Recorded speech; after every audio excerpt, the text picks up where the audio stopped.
Bom, agora vamos falar um pouco sobre um tipo de estrutura de dados que você já conhece desde lá de algoritmo, que é largamente usado em nossa programação. São os conceitos de vetores e matrizes. Vamos lembrar o que realmente é isso? Vamos também ver como é que podemos implementar isso em Java. Você vai perceber que é muito mais fácil do que você imagina. Vamos lá então? Vetores e matrizes. Bom, primeiramente vamos entender que lá em algoritmo era muito fácil você definir um vetor propriamente dito. Por quê?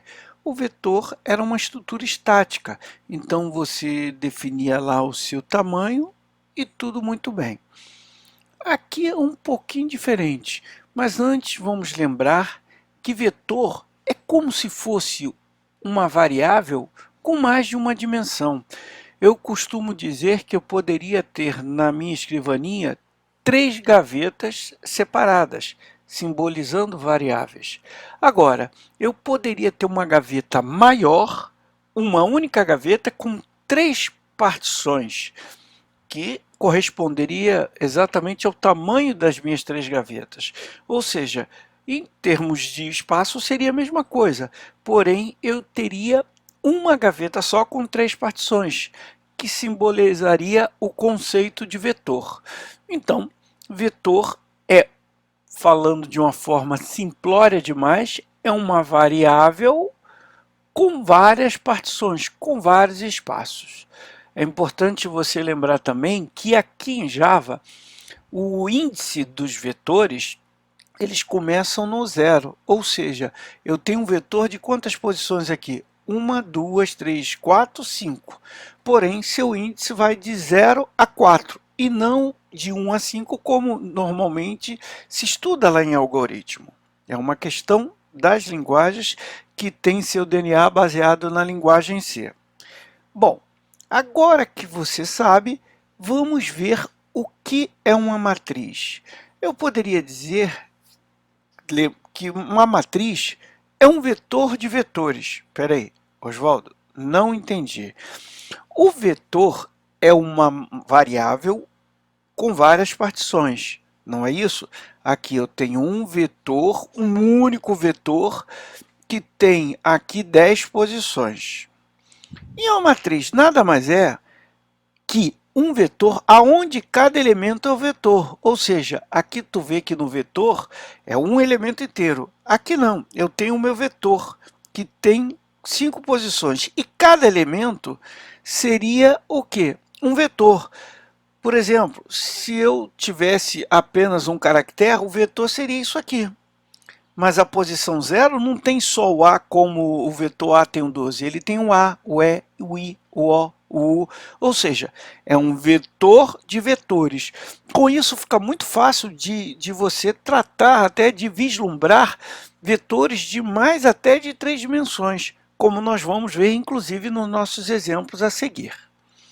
Bom, uma segunda coisa que você precisa entender, que aqui em Java, o vetor não é uma estrutura estática, ele em si é um objeto. Por ser um objeto, obrigatoriamente, eu preciso, de uma forma direta ou velada, instanciá-lo. Espera aí, Oswaldo, eu entendi o que é vetor, entendi o que é matriz, sei até o que é objeto, mas como é que podemos operacionalizar isso na prática para facilitar a minha visualização? Vamos ver no exemplo a seguir. Tomei a liberdade de desenvolver alguns exemplos que nos ajudarão a entender melhor o conceito de vetor e de matrizes sendo executados em Java. Então, eu usei o Eclipse, mas você poderia usar qualquer ideia que você tenha disponível, ok? Então vamos ao primeiro exemplo que eu criei. Bom, aqui está. Bom, declarar um vetor é a coisa mais simples, mas eu separei aqui. Como você pode ver, eu tenho uma declaração e tenho uma instanciação, um instanciamento, do nosso vetor, ok? Bom, o que significa isso?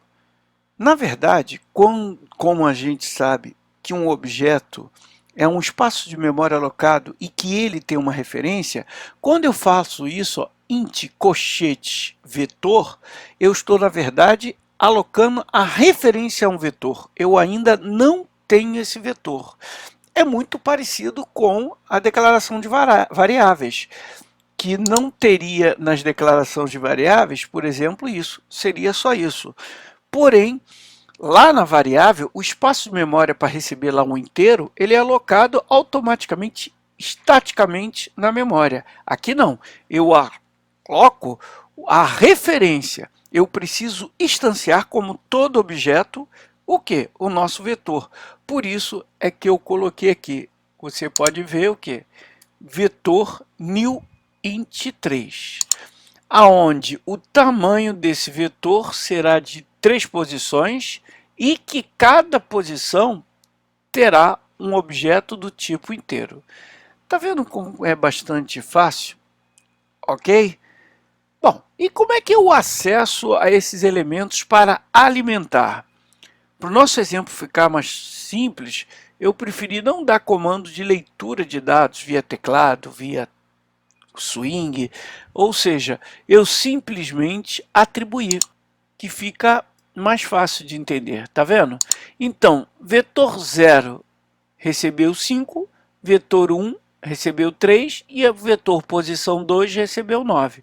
Lembre-se que o vetor tem 3 posições, porém, a primeira é 0, ok? Não começa do 1. E para mostrar, ficou simples você vislumbrar. Quer ver?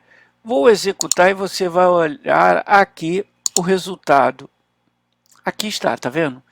5, 3, 9, que corresponde a essas posições. Tudo bem? Obviamente que se eu quisesse eu poderia pontualmente escolher uma posição para exibir. Isso aí fica em cargo da sua aplicação, o que ela quer contemplar. Pois bem, vamos a um segundo exemplo. Esse segundo exemplo eu quis mostrar para você o seguinte: é exatamente igual ao vetor anterior.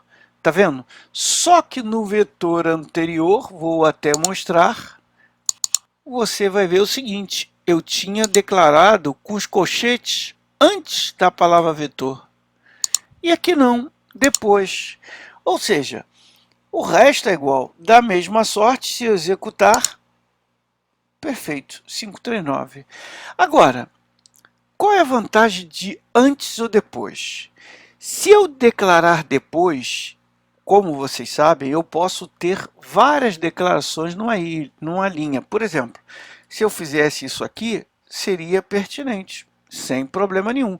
Eu teria um vetor de inteiros e teria uma variável do tipo inteira, porque, na verdade, o tipo a ser declarado é inteiro, vetor e variável. Porém, se eu trabalho dessa forma e coloco isso aqui, por exemplo, ó, que eu estou dizendo? O tipo é um vetor de inteiro, então aqui eu estaria dizendo que tanto vetor quanto i são variáveis do tipo vetor, ok? Então, você deve escolher em função do que se tornar mais interessante para a sua aplicação, ok? Perfeito? Vamos ao exemplo número 3.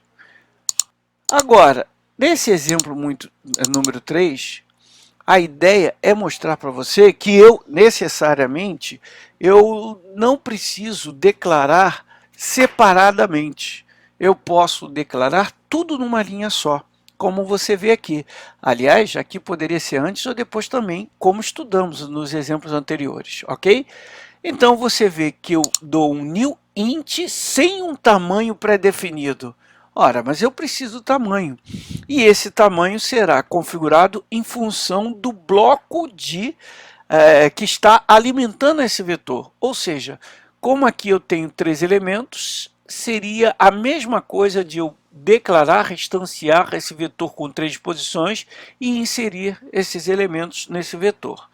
E você vai ver que ao executarmos aqui embaixo, ó, 539 do mesmo jeito, ok? Bom, aproveitando ainda esse conceito e este exemplo também, o que eu fiz? Eu poderia resumir de uma forma muito mais simplória essa declaração numa linha única. Como? Simplesmente declarando o vetor, como você vê aqui, poderia ser antes ou depois o colchete, e dando o bloco.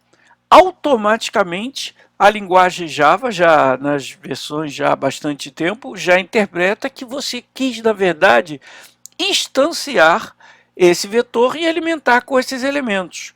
A propósito, inclusive, é essa ideia que nós usaremos quando falarmos de string. Tudo bem? E se eu executar mais uma vez, você poderá constatar aqui embaixo, ó, 539. Perfeito? Bom, agora que você está um craque dos nossos vetores, vamos ver que eu poderia, ou desculpe-me, eu poderia listar o meu vetor. Você vê que aqui ele está em sequência, tá vendo? Um a um, pontualmente, eu posso acessar os seus elementos de forma como você vê através de um for. Aliás, vou até fazer o seguinte, para facilitar, olha que legal. Esse vetor tem 3 posições. Então, eu vou percorrer posição a posição. Observe que eu botei de 0 a 2, né? Ou seja, i menor que 3, porque ele tem 0, 1, 2 posições, certo? Posição 0, posição 1, posição 2.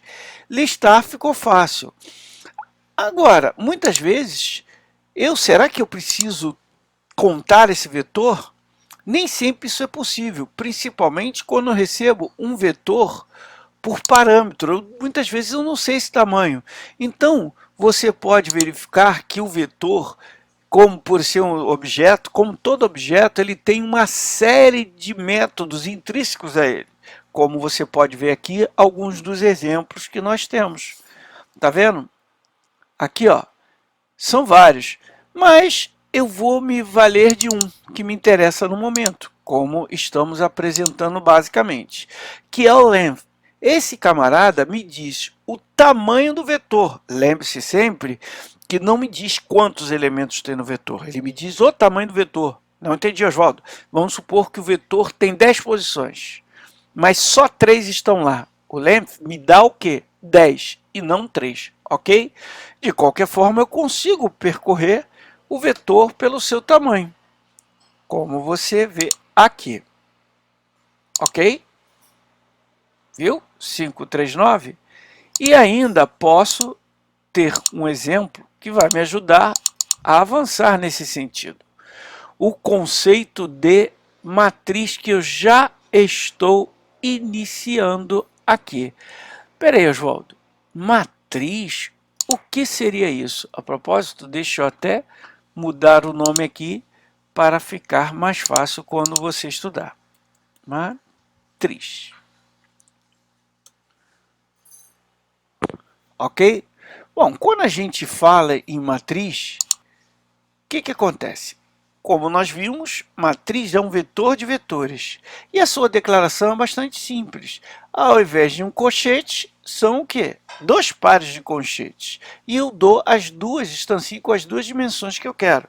Por exemplo, aqui eu botei com 2 linhas e 3 colunas.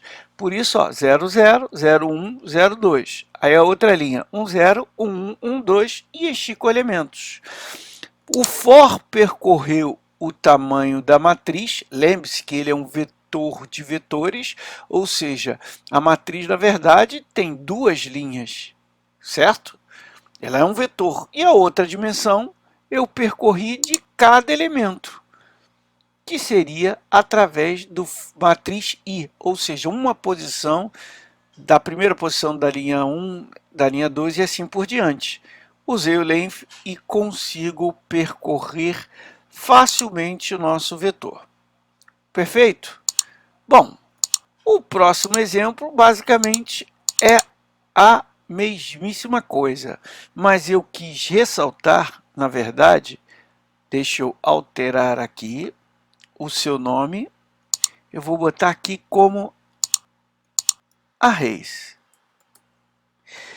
Bom, lembre-se que eu posso usar tanto o for para percorrer um vetor, como também poderia usar o for-each. Espera aí, Oswaldo, for-each? Como é que é isso aí? Vamos alterar esse exemplo um pouquinho? Olha o que eu vou fazer. Eu vou botar int auxiliar, dois pontos, vetor. Ok? E aqui, quando eu for mostrar, eu vou botar auxiliar. Aí tu me diz, tá, o que ele vai fazer? Automaticamente, ele vai ver essa quantidade, vai extrair elemento a elemento do vetor para auxiliar e você mostra. Olha como é que é fácil. Tá vendo? 539. Eu poderia usar esse for-each também lá na minha matriz. Basta você querer, ok? Obviamente que a gente pode usar vetores com muito mais racionalidade. Por exemplo, existem questões de como eu inserir, como eu excluir elementos, como ordenar. Existem vários algoritmos e classes que me ajudam nesse sentido. Mas para esse primeiro vídeo, a ideia foi o quê? Mostrar uma visão geral dos vetores. O resto será tratado em alguns próximos vídeos, ok? Até lá então. Tchau.